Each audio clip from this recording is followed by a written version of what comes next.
une célébration mondiale de l'animation. C'est en 2002 qu'a eu lieu pour la première fois la Journée internationale de l'animation, une initiative de l'Association internationale du film d'animation.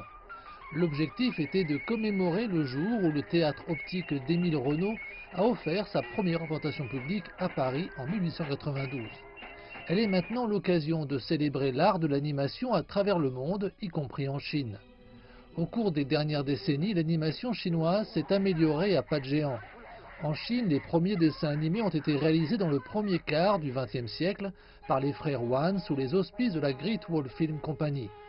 Réalisé en 1964, Le Roi des Singes est considéré comme le film d'animation le plus célèbre et le plus réussi de Chine.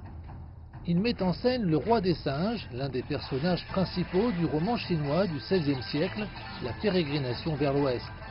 L'animation primée a été illustrée avec de la peinture à l'encre de Chine traditionnelle, la même méthode qui a été utilisée dans plusieurs autres films, dont le court-métrage Les Têtards à la recherche de leur maman.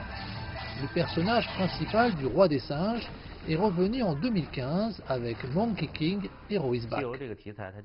Ce film est inspiré de La Pérégrination vers l'Ouest. C'est une œuvre classique de la littérature chinoise et dans le film, nous essayons d'offrir une perspective plus humaine. Le film Neza est également considéré comme l'une des meilleures animations chinoises réalisées ces dernières années.